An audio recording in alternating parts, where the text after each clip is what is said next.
You don't look Palestinian. That's what I hear. I hear I look friendlier. But I hear that. But I also friendlier.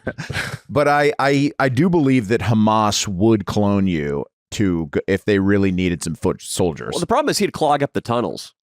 Well, that's why I had to get out of there. I was the biggest human shield. Yeah. You know how many J dams I could take, brother? They bounce right off of me.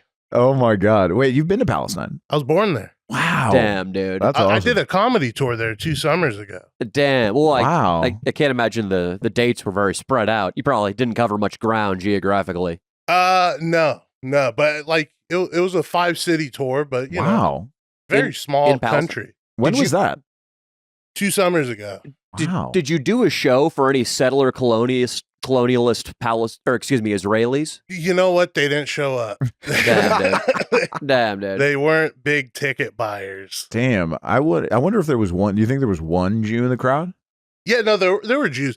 Actually, there were I don't know about like settlers or anything like that, but there were like Israelis there. I had a guy, Noah, who's a comedian in LA, who just so happened to be visiting Israel. Wow. He and his family, and he came to my show in Jerusalem. Oh, that's beautiful. Yeah. That's nice. Well, real quick, Bilal is a local great comic in Los Angeles. It's a friend of ours. He's a friend of Anthony Storetti. I think I met you through Anthony. And if you don't know Anthony, he's an Italian kid that's also a comic out here. They're young bucks just killing it. You're a young man, right? How old are you? 28.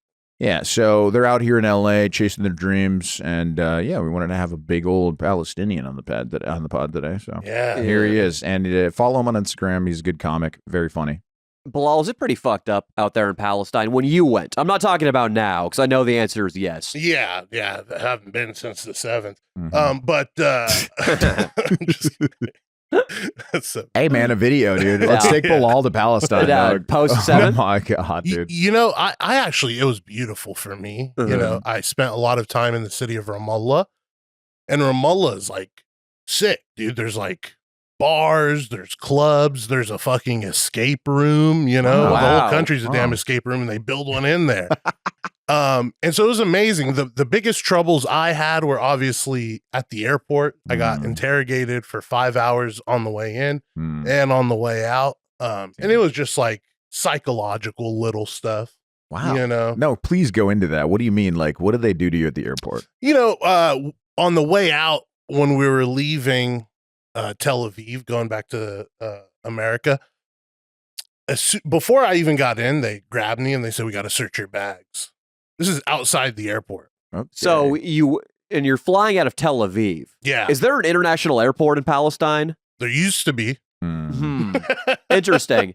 Because so the reason they were fucking with you is you were a Palestinian guy flying out of Tel Aviv. Of course. Okay. And they're so, I mean, you know, they have all the best intelligence in the world, because when I got in the airport, a soldier came up to me and said, "You're the comedian." Oh my God. Yeah. And I was like, yeah. And he just walked away.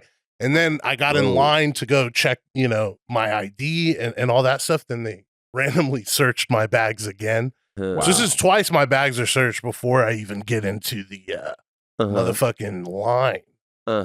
Wow. That is crazy intelligence. Who do you think that, or is it just a really, really savvy Instagram guy? The thing is, he was live streaming the show and he went on a rant about killing Zionist pigs. Yeah, but it was on my close friends. That's true. You got a rat. I think there's a rat. Fucking Mossad following you. This is crazy. So on my way in, I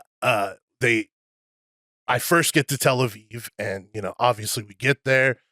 You don't get to go straight through. You get put in what I call the VIP room with the rest of the brown people. Yeah.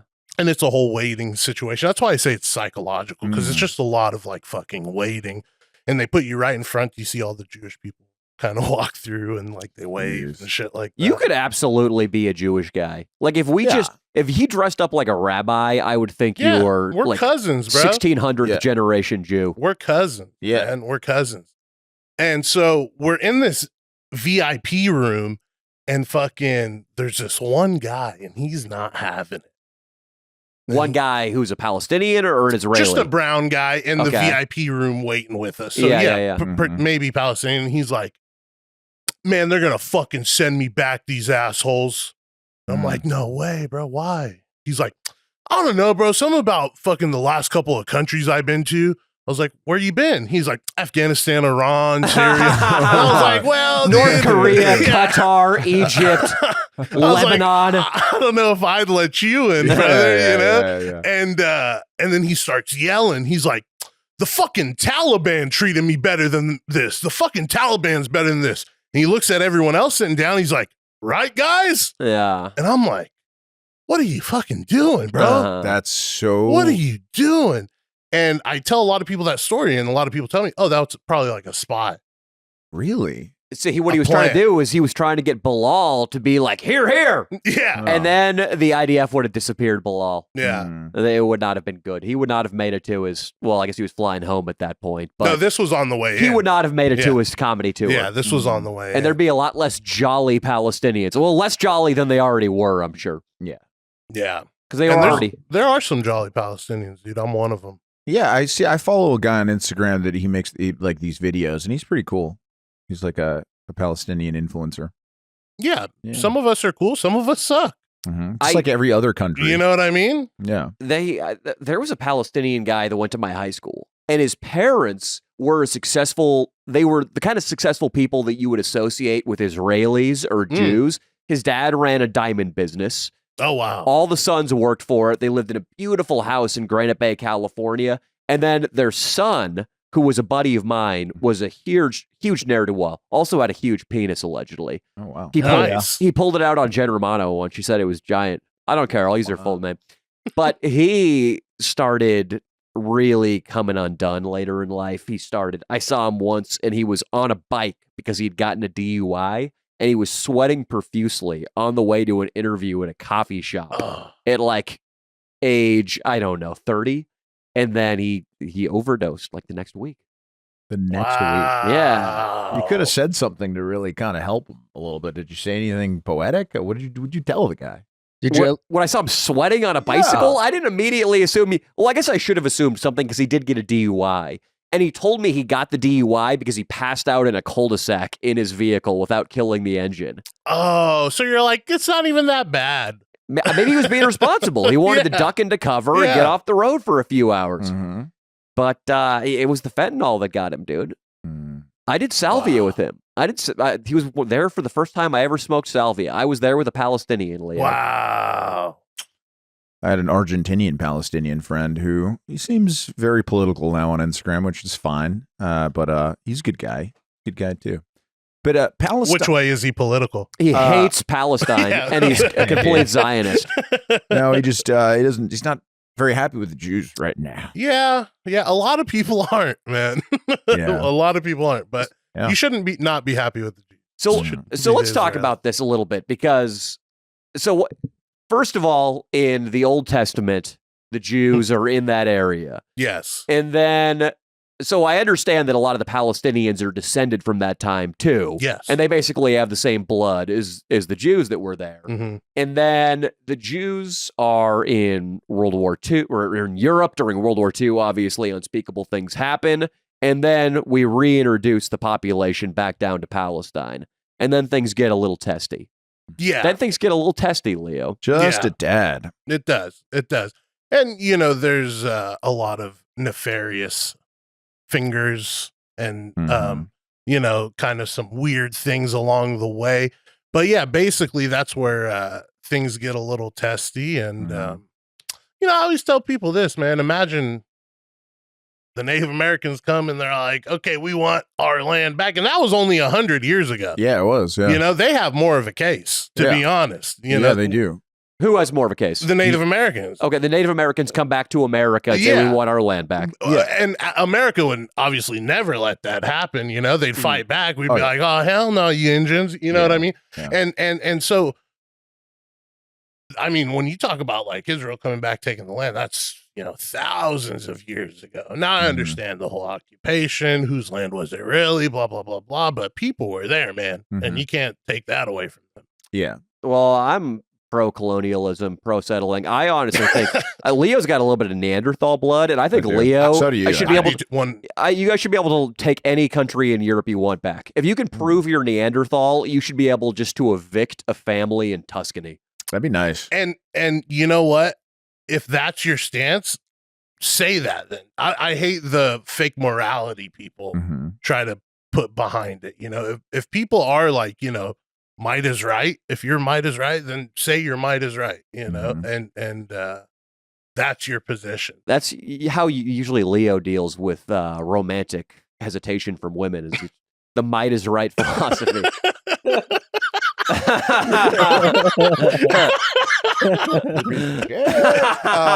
But at least you own up to it. I own up to it, dude. You know, that's great.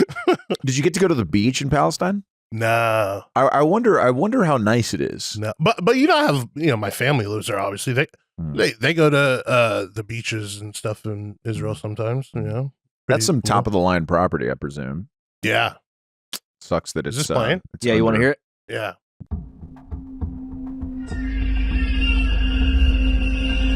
يا جماعة الخير كواد كاب تطلق صوت أطفال الآن من مخيم إنصارات. If you couldn't read the subtitles, he was explaining what's happening. طلع مسكين يشوف إيش الصوت في مدرسة طبعا طلع والله قنصوه. In mid-April, we were informed that Israeli quadcopters basically quadcopters were emitting baby sounds, playing sounds of screaming sounds, women. including baby sounds. I'll play the video during the pod. Yeah, yeah. Some hellish. Yeah, the fucking. It's a tough one, dude. Like, I'll watch a documentary that's from a pro-Palestinian perspective, and I'll be like so pro-Palestine, and then I'll watch something by like an Israeli-leaning organization, and I'll be like, you know, the Jews been there for thousands of years, and I go back and forth on it. But I do like the one thing I will say, and this makes me kind of want to be on Team Israel. I do like the crying baby helicopters as instruments of death. I think that's ingenuity that I just want to be in their board meeting when someone like presented that idea. You know? Yeah, well, it's just imagine, you know, just a Satanist panel. Yeah, it's not good. That idea is evil. I'm going to say that idea is evil. So. It's almost been the Germans. What would the Germans do? The Germans had that chick that would like talk shit, right? There was like a woman that would just talk shit over speakers. I've never heard of that. And it sounds like a Leo. It sounds like something you heard in a baseball locker room one day. Look it up, dude. They had a chick who would talk shit. Yeah, just say like German, World War II. A couple of the battalions probably had a woman who was a prostitute. Woman speaking over speakers. Yeah, let's see, speaking. Yeah, and then type in porn after. No, it says speak. Just everything just comes up as Adolf Hitler. Stop it, dude. No, it says speaking. You put speaking on speaking. Is it just put like a woman?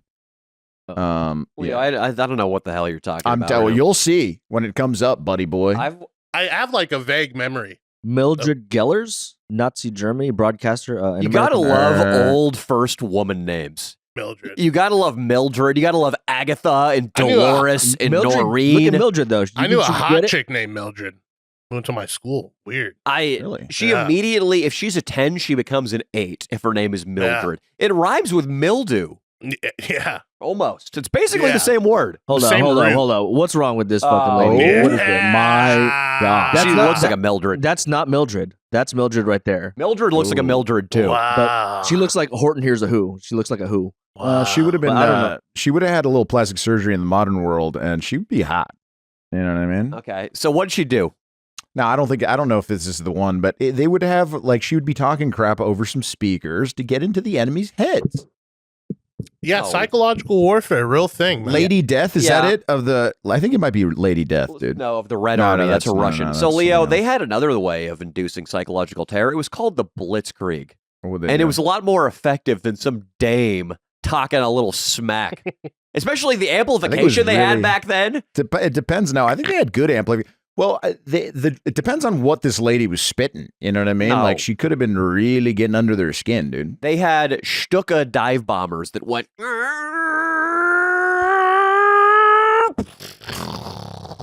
So that was their psychological warfare is like the best way to, like, it happens, you know, when I'm in Palestine, every 15 minutes, I have to go through an IDF checkpoint. Damn. When you drive. So a drive that should take 20 minutes is now an hour. Wow. You know, because there's Israeli only roads too, Mm-hmm. you know, that are the quickest and easiest and best maintained roads. And so that stuff just adds up. in your head, you know? And then when you see soldiers with the biggest guns of all time around every corner, you know, that stuff is like, oh, fuck, you know? Yeah. And then there's towers. Like when I was in Hebron, Hebron's one of the most fucked up places because there's settlements inside the city. So like touching Palestinian land, there's actual places that no Palestinians can walk through inside the city. So they have to take different streets. It's unbelievable. Wow. But I remember I was walking through like a bazaar.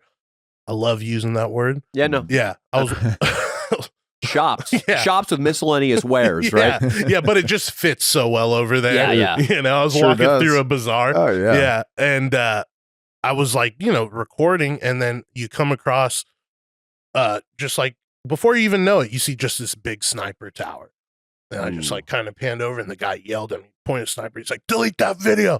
Delete that video. Jesus. Yeah. Wow.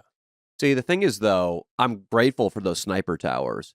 Because, like, what if there was an uppity child and it was playing with, you know, like one of those horse heads that's on a broomstick that you ride around? Mm-hmm. And what if it was, you know, kind of like kicking up dust clouds in the street and needs making to it get hard, dealt with. and people who had to get to work had to walk around it? Like, the sniper's going to take a shot. He's going to take a shot later. You're right. Well, that's one way to handle it. You just kill the kid. Yeah. You're Just right. fucking murder. Just shoot him in the head. Huh? Yeah, you know. Or maybe you go for a leg wound. Is that what you're saying? No, Like I shoot go him for in the leg? fatality. He's Just. he's carrying on a wooden horse. And then you take his head and then put it on a stick and then ride around like Yes. Oh my God. No, Jesse's right. Jesse's right, Bilal. Thank you, Danny. Thank you, Maybe Danny. they just have a comedian on the board that's like, what if we have drones with babies? What if they make baby noises? That'd be hilarious, right? What if it's just a comedian that's coming up with these ideas? I'm willing to be hired. But yeah, no, I like that. I think that those snipers need to err on the side of caution. And I think if the baby reaches too quickly for the pacifier, you got to take him out. And that's what they do.